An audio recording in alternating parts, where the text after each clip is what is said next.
इस मृच्छराज श्रृंखला के दर्शकों के माध्यम से हमें विभिन्न प्रकार की प्रतिक्रियाएं प्राप्त हो रही हैं। इसमें एक कोई सज्जन हैं, शूद्र वर्ण के हैं, जाति से केवट हैं। उन्होंने हमें संदेश भेजा है, लिखते हैं, मैं नाम नहीं बताऊंगा। मैं शायद शूद्र ही हूँ, अपना नाम बताया है कि अमुक केवट हूँ मैं शायद शूद्र ही हूँ। मैंने अपने जीवन में जाने और अनजाने में बहुत सारी गलतियाँ की हैं, और जब मैं गुरु जी के ज्ञान से जुड़ा, इन्होंने प्रभारी जी को मैसेज भेजा था, तो पता नहीं क्यों ऐसा लग रहा है कि मैं अपना जीवन व्यर्थ कर लिया है। मतलब ज्ञान से जुड़ा तो उससे पहले का जीवन इनको व्यर्थ लगने लगा। मैं अब क्या करूं, कृपया मेरा मार्गदर्शन करिए। मैं अपने माँ बाप, दोस्त, भाई, भाभी सबकी नज़रों से नज़र मिलाने लायक नहीं बचा हूँ। प्लीज़ मेरा मार्गदर्शन करें, क्या करूं कि मन को शांति मिले। मैं राह भटक गया था, कभी इस्लाम तो कभी क्रिश्चियनिटी तो कभी बुद्धिज्म तो कभी ओशो, इन्हीं के जाल में फंस गया हूं।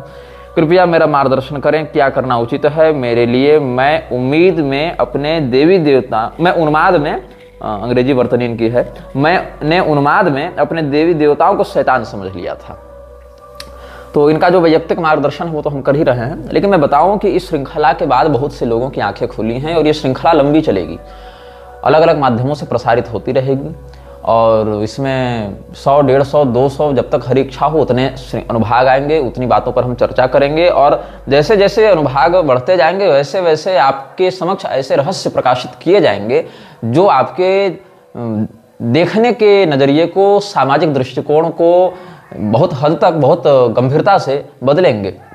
इस श्रृंखला को देखने के साथ साथ बहुत से दर्शकों को बहुत कुछ अनुभव भी हुए। श्रृंगेरी से हमारे पास एक फ़ोन आया था, जैसा कि मैंने आपको पहले बताया था कि एक दिन 4 बजे सुबह एक साधक आए थे और दरवाजे पर उन्होंने दस्तक दी थी। फिर मैंने दरवाज़ा खोला, उन्होंने कहा कि कोई दूसरे साधक उनको स्वप्न में आकर मृच्छराज का चित्र बनाकर दिखा रहे थे, और वो बहुत डर गए थे और कांपते हुए मेरे पास आए थे रात को। तो ऐसे ही एक श्रृंगेरी के एक अध्यापक हैं वहाँ पर, उन्होंने मुझे फ़ोन किया था। उन्होंने बताया कि मृच्छराज सीरीज को वो बहुत गंभीरता से फॉलो कर रहे हैं, और इन बातों को क्रॉस वेरीफाई इत्यादि भी करते हैं, तो सारी बातें उनको सत्य प्रमाणित प्राप्त होती है। तो इस श्रृंखला में उन्होंने जब देखना प्रारंभ किया था, उस समय से ही उनके साथ अब कुछ अपशगुन जैसा या कुछ नकारात्मकता जैसा अनुभव होता रहा है। यद्यपि अलग अलग लोगों को अलग अलग प्रकार के अनुभव होते हैं, किंतु स्वप्न में वो देखे कि वो मृच्छराज जो है आया इनके पास, लेकिन बड़े सूट बूट और एकदम क्लीन शेव, और जैसे कोई यूरोपियन जेंटलमैन दिखता हो वैसे स्वरूप में वो आया था, और कहा कि देखो मेरे ही बारे में बताया जा रहा है, मैं ही हूँ, तुम मेरे अनुयायी बन जाओ। तो इन्होंने कहा कि तुम कैसे सिद्ध करो। बोले ये जितने बड़े बड़े सब हैं, सब हमारे ही तो सेवक हैं, ये सब जितने बड़े बड़े राष्ट्राध्यक्ष बने घूम रहे हैं। तो फिर इन्होंने पूछा कि मैं कैसे यकीन करूँ तुम्हारी बात का, कैसे विश्वास करूँ।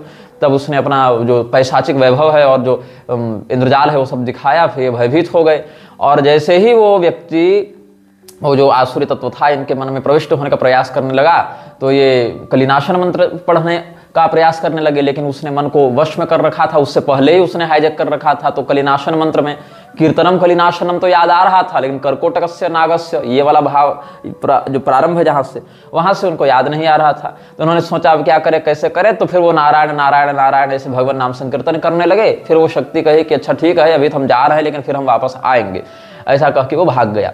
और जब ये प्रातःकाल, ये सब जब इनका स्वप्न टूटा, तो ये स्वप्न टूटते ही देखते कि सुबह एकदम 4 बज रहे हैं, और जैसे अपने कक्ष का दरवाजा खोले देखते हैं सामने एक चूहा किसी ने मार कर फेंका हुआ है। प्राकृतिक नहीं मरा, किसी ने मार कर ये चूहा उनके इसमें दरवाजे पर फेंका हुआ है। और फिर जिस संस्थान में वो पढ़ाते हैं, उस संस्थान में भी उनकी जो नियमित कक्षाएं चलती थी, वहाँ से उनको स्थानांतरित करके किसी पुराने बिल्डिंग में, जहाँ सुनसान हो, एकांत हो, और जहाँ पर अधिक लोग आते जाते न हो, वहाँ पर एक कक्ष में उनको पढ़ाने के लिए कहा गया है। और प्रतिदिन कुछ ऐसा होता है उनके साथ कि रात को 8 बजे के बाद भी उनको वहाँ जाना ही पड़ता है। तो वही कह रहे थे कि कहीं एकांत में जाकर किसी मानसिक विकृति को जन्म देने का प्रयास तो नहीं करते हैं ऐसी शक्तियाँ। ये सब बातें वो साझा कर रहे थे।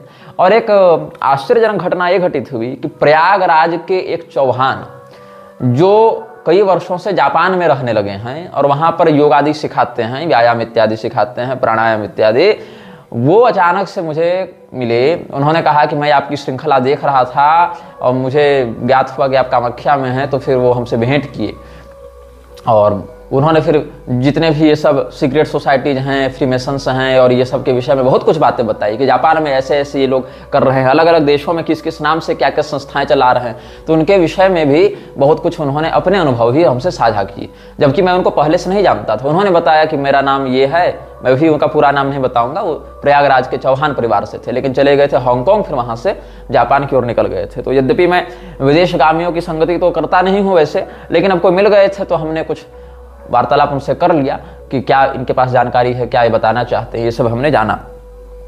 तो एक बात मैं स्पष्ट कर दूं कि म्लेच्छराज अपने अनुयायियों को आपस में लड़वाता है।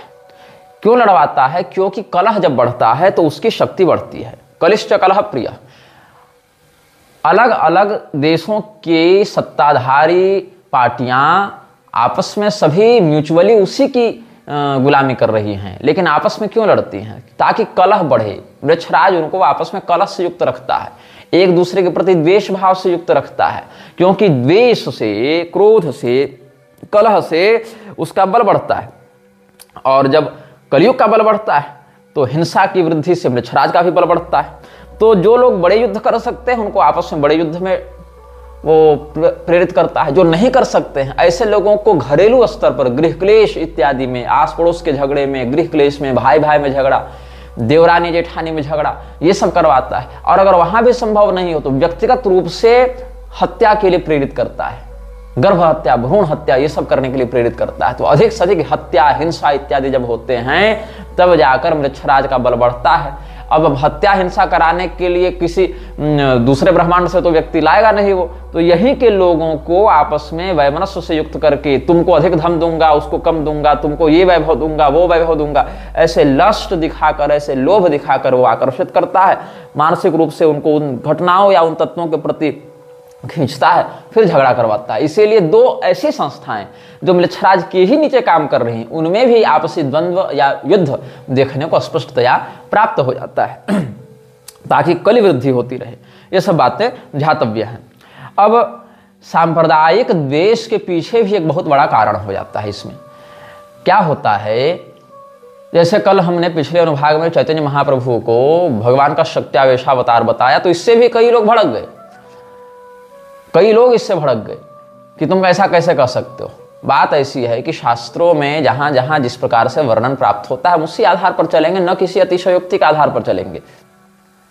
जैसे कि भगवान शंकराचार्य जी भगवान शिव के अवतार हैं, किंतु हम उन्हीं को सीधे परब्रह्म नहीं कहेंगे, हम उनको भगवान शिव का ज्ञानावतार ही स्वीकार करेंगे।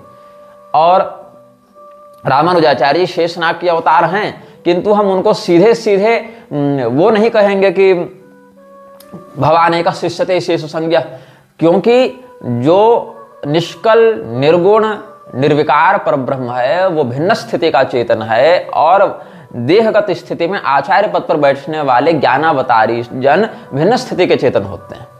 तो इसीलिए अगर सीधे सीधे शंकराचार्य जी को हम केवल परब्रह्म ही कह देवे, हालांकि अहम ब्रह्मास्मि का भाव जो है जीव ब्रह्म ना पर है, इस तात्विक दृष्टिकोण से तो फिर समस्त जीव समुदाय परब्रह्म ही है, इसमें कोई फिर आपत्ति नहीं है। अगर कोई कहे कि अहम ब्रह्मास्मि भाव से शंकराचार्य जी सीधे ब्रह्म है, तो वैसे तो प्रत्येक चेतन, प्रत्येक जीव के लिए उन्होंने यह सिद्धांत दिया है, न कि केवल स्वयं के लिए। तो ऐसी स्थिति में फिर सभी लोग सीधे परब्रह्म है, किंतु स्थितिगत भेद से उस मर्यादा के अनुरूप ही व्यवहार करना पड़ता है। तो कई बार ऐसे वैमनस्य वाली बातें भी कलह वृद्धि के लिए देखने को मिलती हैं। आप मध्वाचार्य जी के ग्रंथों को पढ़ेंगे तो आदि शंकराचार्य जी के और उनके सिद्धांतों के प्रति कैसी भाषा का प्रयोग किया गया है, ये देखकर आपका मन क्रोध से भर सकता है। लोगों ने कहा कि भाई गौड़ीय लोगों को पता चलेगा कि तुमने ऐसा कहा है तो तुम्हें बहुत मतलब दुत्कारेंगे, फटकारेंगे। मैंने कहा भाई अपने में झगड़ा चल रहा है। आप देखें तो गौड़ीय संप्रदाय में क्या भगवान कृष्ण को लेकर कलह नहीं है? वो लोग क्या कहेंगे, द्विभुज कृष्ण को, दो हाथ वाले कृष्ण भगवान को छोड़कर अगर तुम चतुर्भुज कृष्ण की पूजा कर लोगे तो वहां भी झगड़ा कर देते हैं कि नहीं नहीं, दो ही हाथ वाले की पूजा करनी, चार हाथ वाले को हम नहीं पूजा करेंगे। तो ये यहां तक वो भेद में घुसे हुए हैं, यहां तक। तो अलग अलग संप्रदाय में ये सब बातें हैं।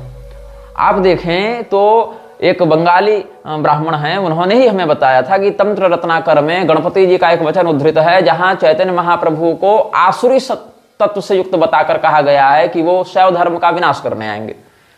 अब इस बात से झगड़ा होगा कि नहीं होगा? इस बात से सांप्रदायिक वैमनस्य होगा कि नहीं होगा। और वैसे ही ये लोग उठाकर कहते हैं कि शिव जी जो हैं वो तो मायावाद का प्रवर्तन करने के लिए आए थे, वो तो प्रच्छन्न बौद्ध थे, वो तो वैदिक धर्म का भी नाश करने आए थे, मुनिमान नाम का दैत्य आया था। इस प्रकार से ये लोग भी कहते रहते हैं। यद्यपि इन सब विषयों पर हम विस्तृत लेखन व्याख्यान ये सब पहले भी शोधनात्मक समन्वयात्मक रूप से कर चुके हैं। तो दोनों एक दूसरे को गाली देने में लगे हुए हैं और दोनों अपने अपने वाले को सीधे डायरेक्ट परब्रह्म ही बताने में लगे हैं, लेकिन दूसरे के सत्य को, दूसरे के तत्व को, सत्व को, तत्व को स्वीकार नहीं करते हैं। केवल हमरे वाला मानो और हम जैसा कह रहे हैं वैसा ही मानो। यही झगड़ा सबका हो गया है। अस्तु, तो हम ये बता रहे थे आपको कि म्लेच्छराज की जो एक संस्था है जिसका नाम है फ्रीमेसन्स, फ्रीमेसन्स से बहुत सक्रियता से प्रत्यक्ष भाव से जुड़ा हुआ एक परिवार है जिसको कहा जाता है फॉर्ड फैमिली। फॉर्ड फैमिली, अच्छा देखिए, जैसे हम आपको बता रहे थे कि विवेकानंद के विषय पर भी हम वीडियो बनाएंगे, तो लोगों ने कहा कि हम जो हैं सबके बारे में सुन लेंगे, विवेकानंद के बारे में नहीं सुन सकते हैं, इस्कॉन के बारे में नहीं सुन सकते हैं, प्रभुपाद के बारे में नहीं सुन सकते हैं। और प्रभुपाद ने रामकृष्ण परमहंस के विषय में जितनी गालियां बकी हैं वो तुम जानते हो कि नहीं जानते हो? प्रभुपाद ने रामकृष्ण परमहंस को क्या क्या कहा है ये कभी उसके ग्रंथों में पढ़ना और नहीं पढ़ पाओगे तो मैं आगे के अनुभागों में तो बताने ही वाला हूं। अस्तु, हम आपको बता रहे थे कि कैसे फॉर्ड परिवार ने इस्कॉन को स्पॉन्सर किया, कैसे फॉर्ड परिवार फ्रीमेसन्स से जुड़ा हुआ है और कैसे फॉर्ड परिवार जू समुदाय का, यहूदी समुदाय का, जुडाइज्म का एक संक्रमण हिंदुओं के मध्य फैलाने वाला है, ये भी बताएंगे। जो लोगों को लगता है कि इस्कॉन हिंदू धर्म का प्रचार कर रहा है उनको भी बताएंगे कि क्यों इस्कॉन के मंदिर सरकार के अधिग्रहण में नहीं है लेकिन हिंदुओं के मंदिर सरकार के अधिग्रहण में है, क्योंकि इस्कॉन स्वयं को हिंदू नहीं मानता है। इस्कॉन स्वयं को इस्कॉन मानता है, इस्कॉन स्वयं को हिंदू नहीं मानता है। जो खुश होकर तुम लोग उछलते हो ना, इस्कॉन हिंदू धर्म का प्रचार कर रहा है, इस्कॉन हिंदू शब्द से ही नफरत करता है और इसका प्रमाण भी हम आपको देते जाएंगे। आप केवल सुनते जाइए, आप केवल इन तथ्यों से अवगत होते जाइए। तो हुआ क्या था मैं आपको ये बता रहा हूं।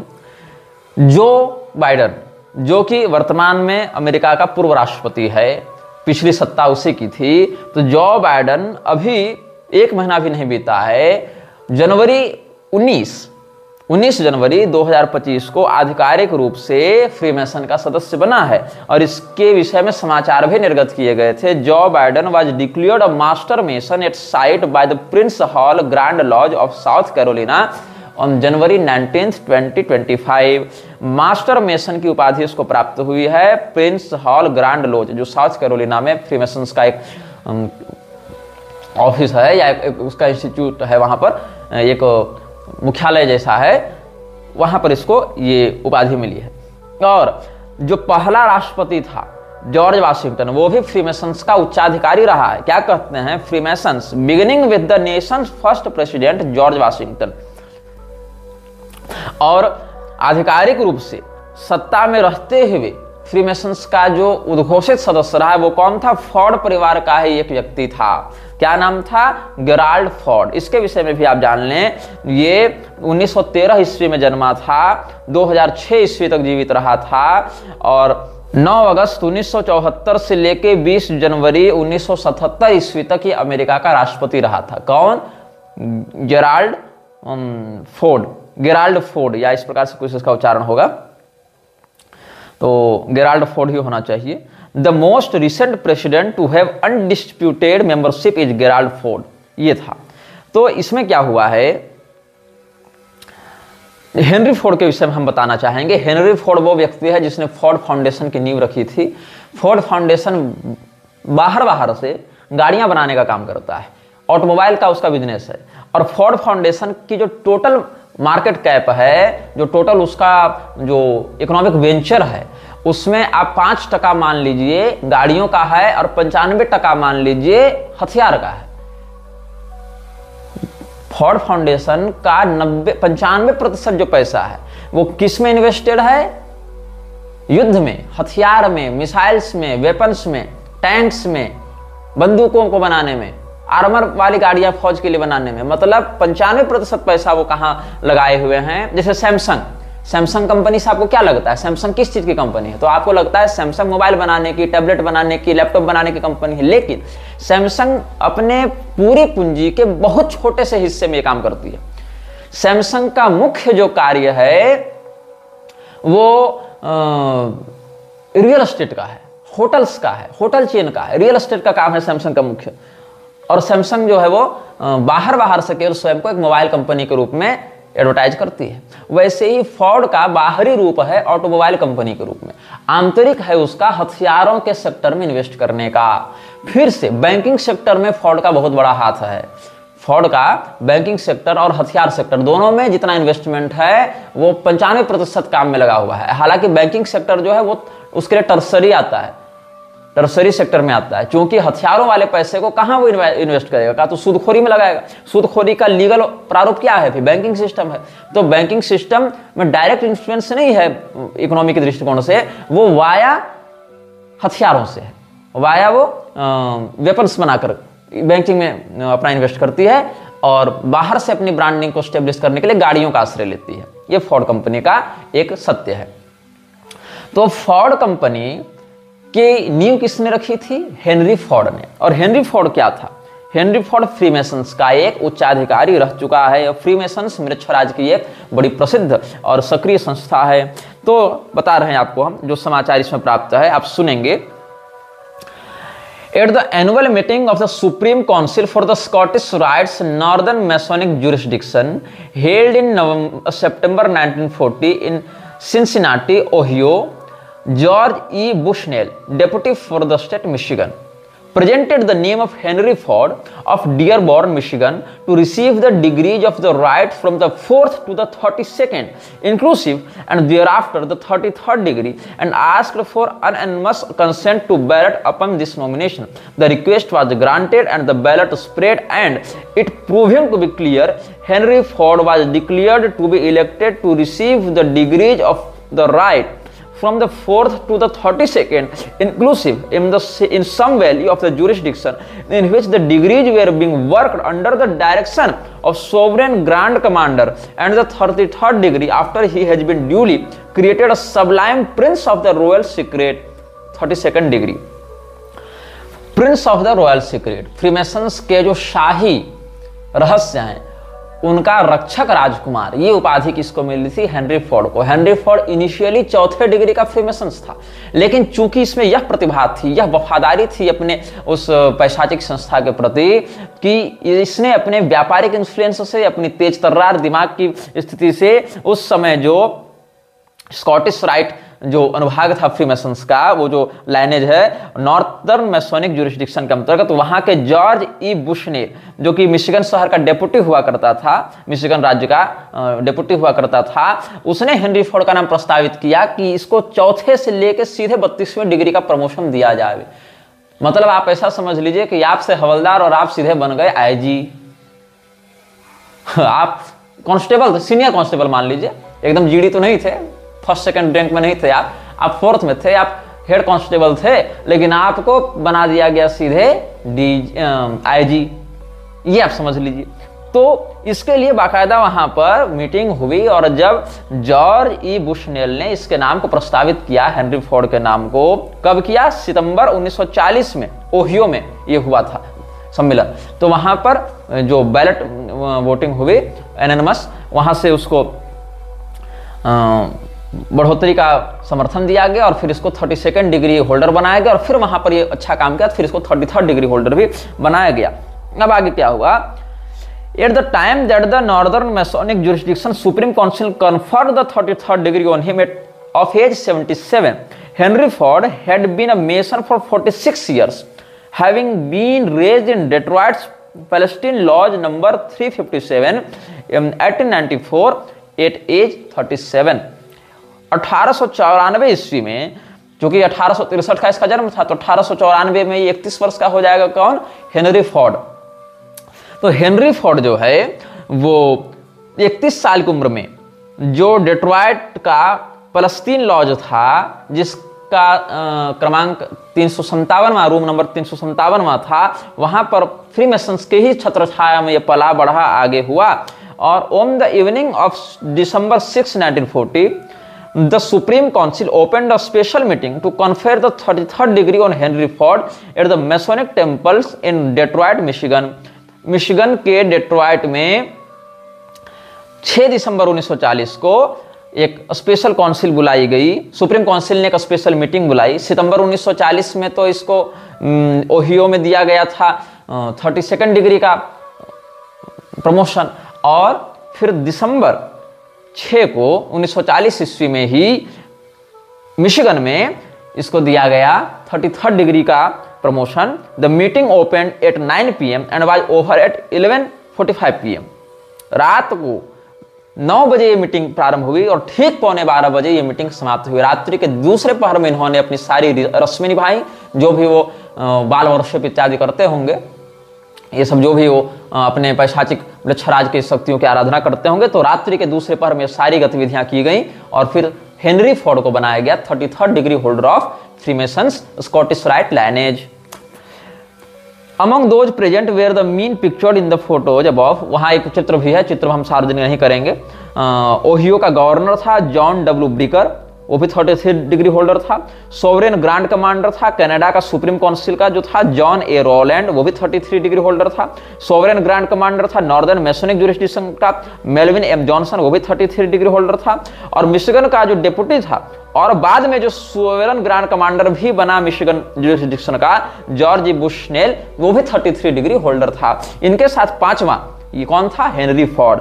While Ford was unquestionably the most well-known person in the room that evening, two other men pictured in the photo above were not only well-known within Scottish Rite Freemasonry but were at the same time luminaries in the legal field. अब Freemason से जुड़े दो लोग वहां पर और थे जो फ्रीमेसन्स के सदस्य थे और बाहर कानूनी जगत में उनकी बड़ी अच्छी पैठ थी फोर्ड के साथ। फोर्ड तो व्यापारी होने के कारण प्रसिद्ध था ही, लेकिन दो लोग वहां उस रूम में और थे जो फ्रीमेसन्स की ही सदस्य थे, स्कॉटिश राइट लाइनेज के थे ये लोग, और वहां पर कानूनी जगत में बड़ी उनकी प्रतिष्ठा थी। कौन कौन थी लोग? तो जॉर्ज ई बुशनेल जो चीफ जस्टिस था मिशिगन सुप्रीम कोर्ट का, और मेलविन जॉनसन जो था वो बॉस्टन यूनिवर्सिटी लॉ स्कूल का डीन था। ये दोनों जो थे उस रूम में, ये इन सामाजिक पदों पर भी, न्यायपालिका में भी ऐसे बैठे हुए थे। जॉन ब्रिकर जो था वो ओहियो का गवर्नर था, वो भी लीगल फील्ड में काम कर चुका था। वो ओहियो के अटॉर्नी जनरल के रूप में 1933 से 1937 ईस्वी तक काम कर चुका था और उसके बाद गवर्नर भी बना था। और फिर 12 साल के बाद वो 47 ईस्वी से 52 ईस्वी तक, 33 से 12 उधर जोड़ लेंगे तो, और 37 तक ये रहा था, 33 से 37 तक, फिर लगभग 12 साल ये ओहियो का यूएस सीनेटर भी रहा था, फिर लॉ प्रैक्टिस में भी ये घुस गया था। तो जो हेनरी फोर्ड है उसकी हमने आपको कुंडली दिखा दी कि हेनरी फोर्ड क्या था, कैसा था। और हेनरी फोर्ड का जो परपोता है एल्फ्रेड ब्रूस फोर्ड, जिसका जन्म 1950 में हुआ था, वो किसका स्पॉन्सर था? अम्बरीश दास के नाम से ये अपने आप को बदल लेता है। कौन? Alfred Bruce Ford. ये प्रभुपाद का सबसे बड़ा इन्वेस्टर में से एक था। आप गूगल में एक सर्च करेंगे term ISKCON relationship with juice, JEWS, या इस्कॉन एंड जूस, या जूज इन्फ्लुएंस इन इस्कॉन, ऐसे आप कीवर्ड सर्च करेंगे तो आपको यह ज्ञात होगा कि इस्कॉन की जो GBC है, GBC मतलब उसकी जो केंद्रीय गवर्निंग बॉडी है, आप मान लीजिए, जो पूरे विश्व में इस्कॉन की गतिविधियों को रेगुलेट करती है, इस संस्था में घुसे हुए बड़े बड़े उच्चाधिकारी अधिकतर यहूदी हैं, घोषित रूप से यहूदी हैं। बड़े बड़े बैंकर्स हैं, इन्वेस्टर्स हैं, ये इस्कॉन को रन कर रहे हैं। कोई हिंदू धर्माचारी इस्कॉन को नहीं रन कर रहा है, यहूदी रन कर रहे हैं इस्कॉन को, पैसे से भी, पॉलिटिक्स से भी, औकात से भी। और इस्कॉन को पैसा भी इन्होंने दिया, इस्कॉन को प्लेटफॉर्म भी इन्होंने दिया, इस्कॉन को वर्ल्ड वाइड इन्हीं लोगों ने पहुंचाया। और मैक्सिको के फ्रीमेसन लॉज में बाकायदा प्रभुपाद गया भी था और उसका प्रवचन करता हुआ चित्र हमने आप सबों को सार्वजनिक रूप से पिछले अनुभागों में बता भी दिया था, दिखा भी दिया था। तो हम आपको अल्फ्रेड फोर्ड के विषय में बता रहे थे। आपको जो गेराल्ड फोर्ड है अमेरिका का राष्ट्रपति, तो जिस समय गेराल्ड फोर्ड अमेरिका का राष्ट्रपति था उसी समय अल्फ्रेड फोर्ड ने प्रभुपाद को इन्फ्लुएंस करना प्रारंभ किया था। तो अल्फ्रेड फोर्ड जो है वो कौन है? Alfred Bruce Ford, also known as Ambarish Das, is an American businessman and the great grandson of Henry Ford, founder of the Ford Motor company.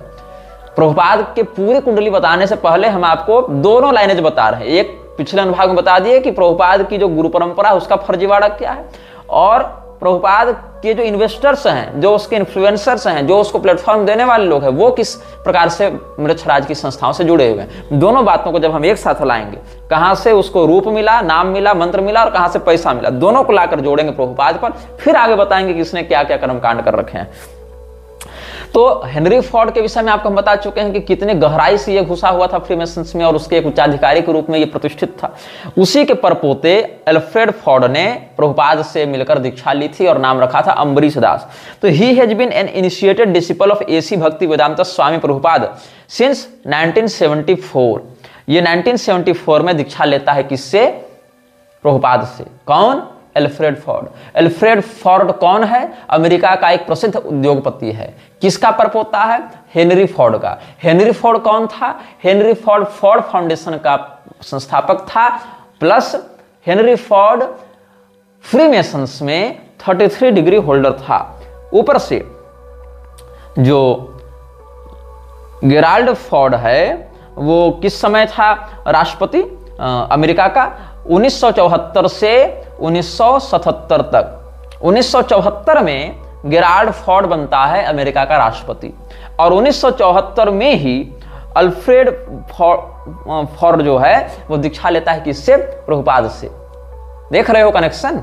इतना स्पष्ट कनेक्शन भी नहीं दिख रहा है तो फिर जाकर अंधे हो जाओ। तो क्या हुआ इसके साथ? He first met Bhakti Vedanta Swami in Dallas, USA. Alfred Ford joined the International Society for Krishna Consciousness, the Hare Krishna, in 1975. 74 में मिला। जब गेराल्ड फोर्ड राष्ट्रपति बना उसी समय अल्फ्रेड फोर्ड किससे मिलता है? प्रभुपाद से मिलता है। 75 ईस्वी में उसने दीक्षा ली। And that same year he made his first trip to India with Prabhupada, और तुरंत इंडिया आया प्रभुपाद के साथ। और क्या किया? He assisted in the establishment of the first Hindu temple in Hawaii and also donated $5 lakh to help establish the Bhakti Vedanta cultural centre in Detroit which was completed in 1983। अब जो है 74 ईस्वी में गेराल्ड फोर्ड अमेरिका का राष्ट्रपति बनता है। गेराल्ड फोर्ड फ्रीमेसन्स का एक उच्चाधिकारी रह चुका है और उच्चाधिकारी रहते हुए अमेरिका की सत्ता को कंट्रोल कर रहा था। हिंदी वर्तनी में जेराल्ड और गेराल्ड दोनों शब्द हमें प्राप्त हुए हैं। तो ये जो गेराल्ड फोर्ड था या जेराल्ड फोर्ड था, इसकी हैसियत तुम समझ सकते हो, या मृक्षराज कैसे इन्फ्लुएंस करता है वर्ल्ड पॉलिटिक्स को या राष्ट्राध्यक्षों की सत्ता को। इसको समझने के लिए मैं तुम्हें एक झटकेदार बात बताने वाला हूं कि अमेरिका का राष्ट्रपति जब जेराल्ड फोर्ड बना, कब बना? 1974 में बना। The same year when Alfred Ford joined Prabhupada. Gerald Ford America का राष्ट्रपति चुनाव लड़कर नहीं बना, उसने प्रेसिडेंसी का इलेक्शन ही नहीं लड़ा था। ये जो तुम डोनाल्ड ट्रंप और बाइडेन और ओबामा के प्रेसिडेंशियल इलेक्शंस को लेकर हवा मचाए रहते हो कि भाई हम अमेरिका का राष्ट्रपति चुना जा रहा है तो हम देखेंगे कि चुनाव में कैसे निष्पक्षता हो रही है, क्या घोटाले हो रहे हैं, क्या मुद्दे हैं। ये फोर्ड भाई साहब बिना इलेक्शन लड़े अमेरिका के राष्ट्रपति बने हैं। प्रेसिडेंट ऑफ यूएसए बना विदाउट कंपीटिटिंग इन प्रेसिडेंशियल इलेक्शंस। तो कहो कि हो सकता है ये उपराष्ट्रपति का चुनाव लड़े हों, उपराष्ट्रपति बने हों और बाद में फिर राष्ट्रपति के मरने पर या रिजाइन देने पर इनको स्वाभाविक प्रमोशन मिल गया हो राष्ट्रपति के रूप में। ऐसा होता है ना, जैसे कि राष्ट्रपति अगर अस्वस्थ हो, मर जावे या रिजाइन दे देवे तो अगले चुनाव तक जो उपराष्ट्रपति है उसी को राष्ट्रपति के रूप में प्रोन्नत कर दिया जाता है। ये एक वैकल्पिक बात संविधान में होती है। किंतु मजे की बात क्या है कि जेराल्ड फोर्ड भाई साहब ने तो उपराष्ट्रपति का भी चुनाव नहीं लड़ा था, ये वाइस प्रेसिडेंसी का भी चुनाव नहीं लड़े थे, प्रेसिडेंसी का भी चुनाव नहीं लड़े थे, लेकिन सीधे प्रेसिडेंट बने। और ये नहीं कि इनके प्रेसिडेंट बनने के बाद मध्यावधि चुनाव करवा दिया गया, नहीं, बढ़िया बढ़िया ये लगभग 8-9-100 दिनों तक राष्ट्रपति बने, मतलब मोर देन 2 इयर्स ये राष्ट्रपति बने रहे। 74 से 77 तक बने रहे ये। हालांकि 77 पूरा नहीं रहे, 74 पूरा नहीं रहे, 75 76 पूरा रहे, और उधर 74 का उत्तरार्ध और इसका पहले 77 में। लेकिन लगभग ये 2.5 वर्षों तक राष्ट्रपति बना रहा अमेरिका का कौन? Gerald Ford. फ्रीमेसन्स का 33 डिग्री होल्डर था, चुनाव नहीं लड़ा, समझ रहे हो। हेनरी फोर्ड डेट्रॉइट में 33 डिग्री होल्डर बनता है। जेराल्ड फोर्ड फ्रीमेसन्स का 33 डिग्री होल्डर बनता है। जेराल्ड फोर्ड जो फ्रीमेसन्स का घोषित उच्चाधिकारी था, बिना राष्ट्रपति या उपराष्ट्रपति का चुनाव लड़े सीधे अमेरिका का राष्ट्रपति 2.5 साल तक बना रहता है। और जिस साल वो राष्ट्रपति बनता है उसी साल हेनरी फोर्ड का परपोता अल्फ्रेड फोर्ड ज्वाइन करता है प्रभुपाद को, और अगले ही साल भारत आता है। और उसके अगले ही साल जब जेराल्ड फोर्ड बना हुआ था बिना चुनाव लड़े अमेरिका का राष्ट्रपति, तब डेट्रॉइट में हेनरी फोर्ड का जहां अभिषेक हुआ था 33 डिग्री होल्डर के रूप में, उसी शहर में प्रभुपाद कल्चरल सेंटर बनाने के लिए लाखों डॉलर का दाम देता है अल्फ्रेड फोर्ड प्रभुपाद को। यह कनेक्शन समझ में आ रहा है तुमको? हेनरी फोर्ड डेट्रॉइट में बनता है फ्रीमेसन्स का 33 डिग्री होल्डर। 1974 में जेराल्ड फोर्ड बनता है अमेरिका का राष्ट्रपति, वो भी फ्रीमेसन्स का 33 डिग्री होल्डर। अल्फ्रेड फोर्ड जो हेनरी फोर्ड का परपोता है वो 1974 ईस्वी में, the same year when Gerald Ford became the president of USA, in the same year Alfred Ford joined ISKCON and initiated the discipleship of Prabhupada in 1975। ये भी ध्यातव्य बात है।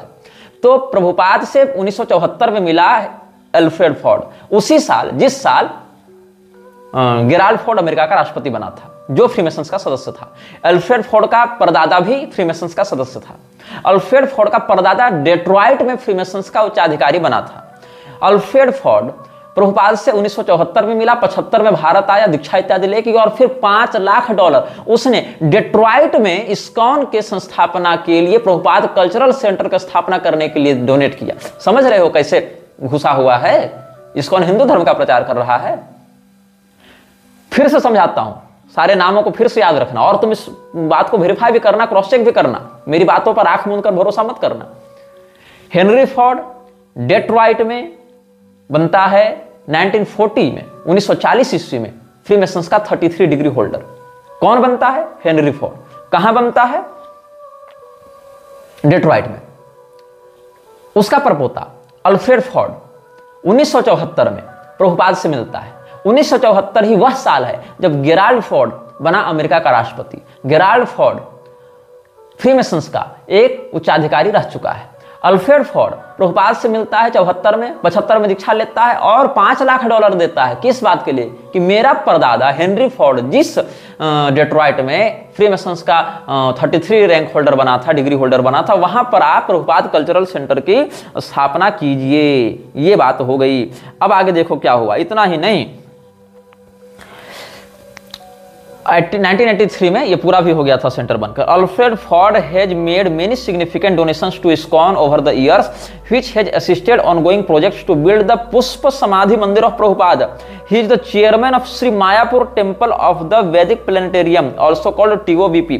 In October 2003, अक्टूबर 2003 में, Ford spent a week in Moscow lobbying for the construction of a proposed $10 million Vedic cultural center. It was said that Ford would make a significant financial contribution for the project if it happened. He also bought a $600,000 mansion to house a Hare Krishna temple and learning center in Honolulu. अघोषित रूप से कितना दिया है ये कोई नहीं जानता है। ये हाल है इसका।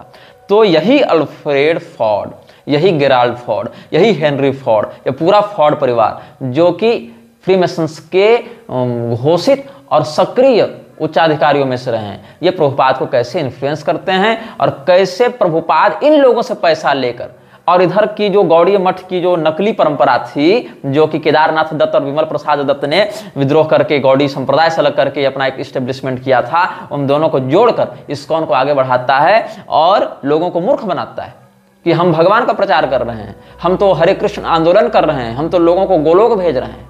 ये सब बातें।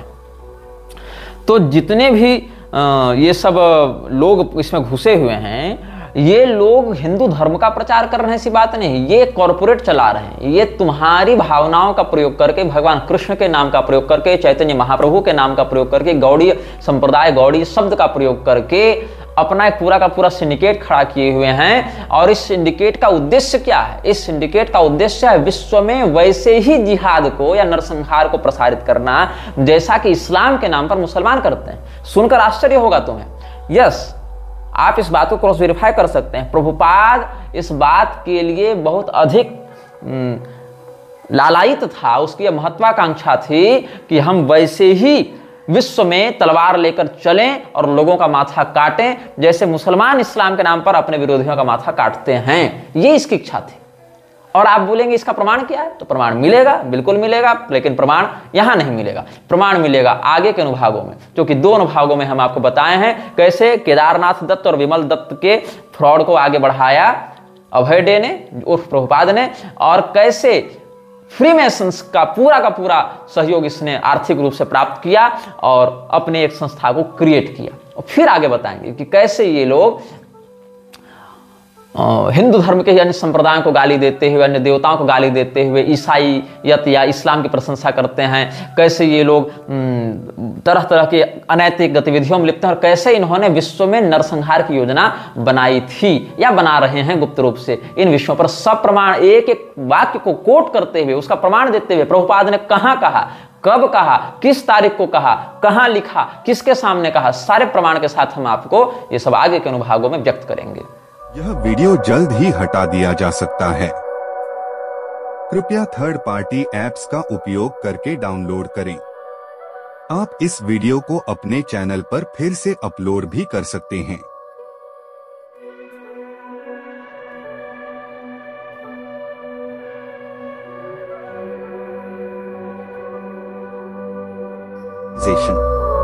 This video may get deleted soon. Please download using third-party apps. You may also re-upload this video on your channels. Thank you.